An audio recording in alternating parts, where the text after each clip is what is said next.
Today, our topic is selling excipients in Korea. What's it all about? One, two, three, four.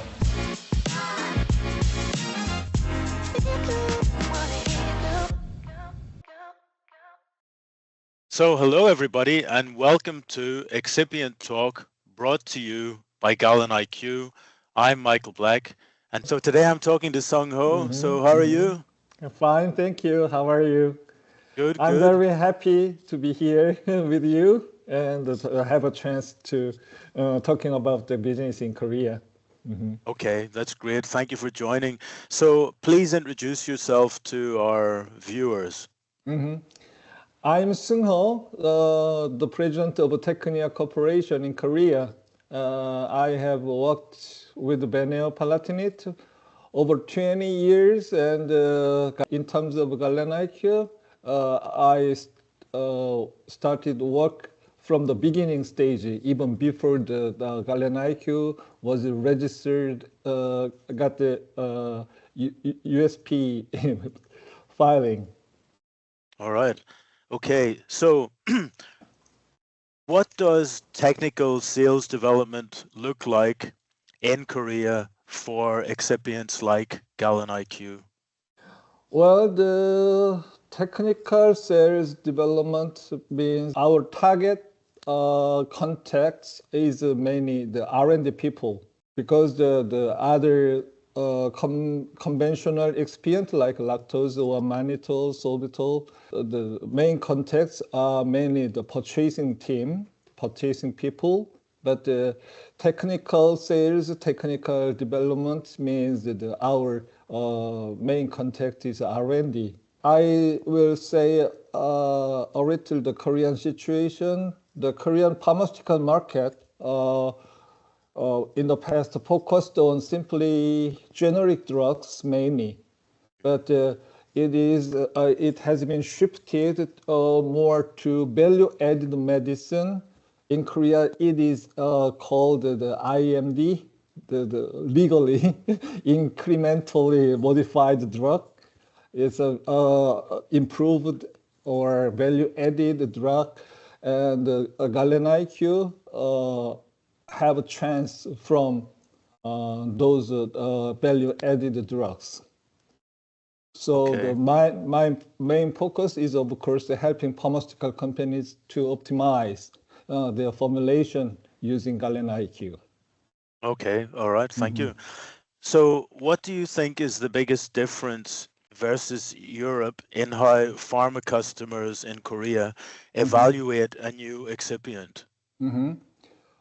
Well, the Korean pharma market is heavily driven by generic, and the Korean people are very hurry mood. We are living on hurry atmosphere, so I can say that we are very much speeded to the market. So while the European companies might be more open to exploring novel formulations from the bottom, from nothing. Another thing I have to emphasize is Korean customers tend to be more conservative. So mostly they rely on existing excipient like the lactose or the other well-known polyols like sorbitol, mannitol.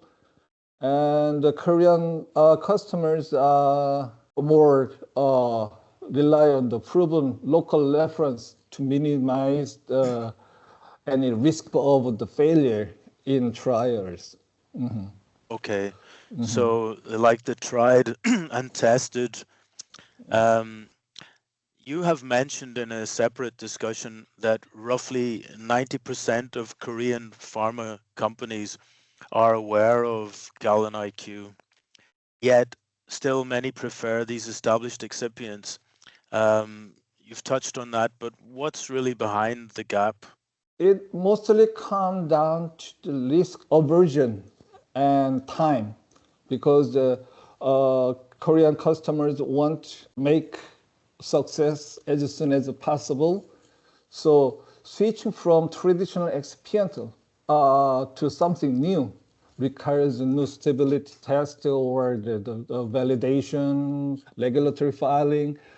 People are very reluctant in most cases. So unless they are facing critical formulation issue, the issue means problems. With the current experience, they don't move. They are very, they hesitate to invest their time and their effort for such a change. Okay. Yeah. So in your experience then, what are, let's say, the top 2 or 3 objections you hear most often when you propose galenIQ isomalt, and how do you typically respond? My main contact is R&D people. The R&D people are very sensitive to the prices. In Korean market, the lactose or mannitol is much cheaper than isomalt galenIQ. So they are very oversensitive to the price. I respond by highlighting the total cost of ownership. For example, how galenIQ can eliminate the needs of the additional binder or the glidants or the lubricants like the magnesium stearate. Mostly I say try first and talk later. So I want them to feel the real benefit of our galenIQ. Actually, it works most of the time. Okay. And another objection is actually the lack of formulation experience with the specific API, because galenIQ is a relatively new excipient to them, so they are conservative and reluctant to start touching. I overcome this by providing various similar references. Actually, our team has made a very good reference formulations, the higher dosage of the API, lower dosage of the API, for example. So it is very helpful. And another good thing is it's very efficient sampling system. When we request the galenIQ samples, it has been delivered very efficiently, fast, in very neat and good containers. It can give us very reliable impression to the customers. Okay. So all right. I can say all of our current customers or the customers in pipelines, they are satisfied with our service, especially the documentation and samples. All Okay. of them. All right. Okay. Well, thank you for that. So obviously you've said that it's conservative market, they like tried and tested solutions. However, there have been success stories, many. So could you share a success story where galenIQ clearly improved the product? For example, a lozenge or a direct compression tablet? Well, the most interesting success story in Korea is the serum, liquid formulation. Okay. Actually, at the beginning stage of galenIQ,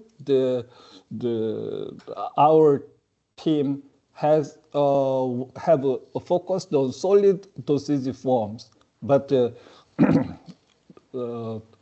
we had a very good chance to introduce our galenIQ, suppressing the bitter taste Actually, the Korea traditionally Korea have the many herbal medicine, Oriental medicine. Sometimes it is called something like that, and most of the herb give very bitter taste. And our galenIQ show very good masking effect for against the bitterness. In our documentation, the 10% on dry basis is recommended, but I could find that even from 5% level, it worked very well.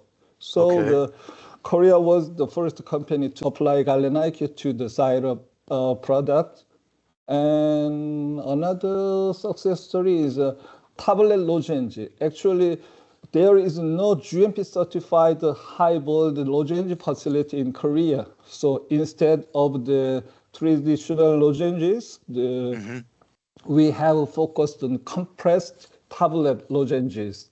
Right. And Yeah. galenIQ has very good taste and very good compressibility, tableting property. It thanks to these properties, the tablet lozenge is one of the very popular and successful story in Korean market.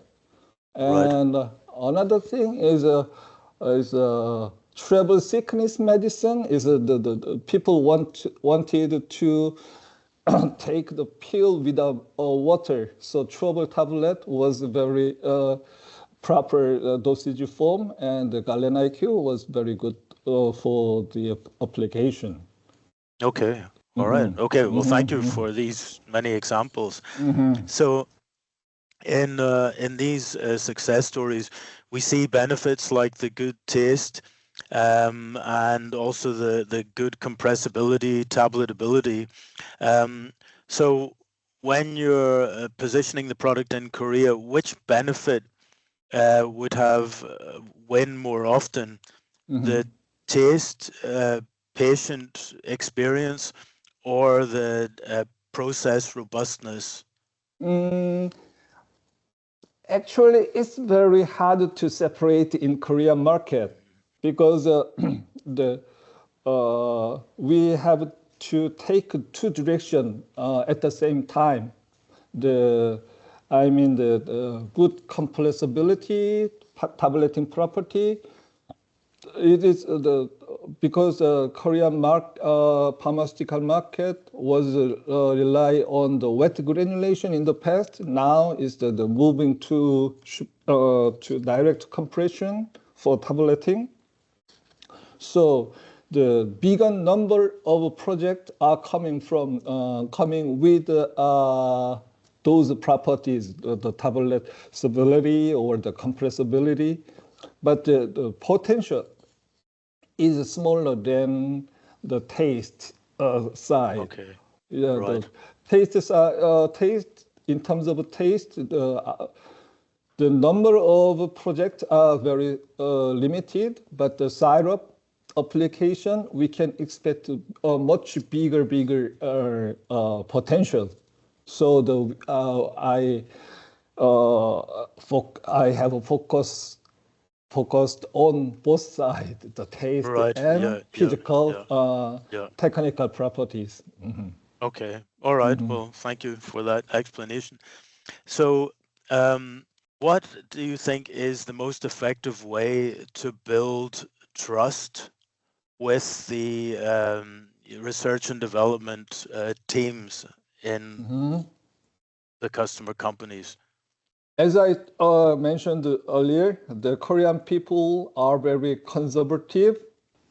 To my experience, even the R&D people in the same company, they do not share their information systematically in efficient ways. So the seminar, the inviting the many researchers from other companies, actually they are very shy and they don't express any they don't give any questions in the seminar. So the big scale of seminars are not efficient in Korea, unfortunately. Right. Mm-hmm. But instead of that, the visiting list, for example, the last week you visited the big good show, and the venue has worked very efficiently to relay the contact list to me, and it can be very good and efficient way to open the gate and put my foot on in the door. Right. Right. Okay. Yeah. Okay. All right. And again, the good sample delivery, formulation suggestion, those things are very helpful for me to work here. Okay. All right. Okay. Well, thank you very much for this very comprehensive and clear overview of the situation on the market. Yeah, it's a little bit like a chicken and egg situation, you know. How to build the trust so that the customer uses the product, then they get good results, and then they continue to use the product. But it's always this first step, which is very critical. And obviously, thanks to you, many first steps have taken place and are still taking place. So Yeah. we wish you also every success. So anyway, thank you for joining today, and I hope to see you again as soon as possible. Yes, I hope so. Okay. All right then. Thank you. Thank you. And thank you everybody for joining today, and we will see you in the next episode of Excipient Talk, brought to you by galenIQ. Bye bye.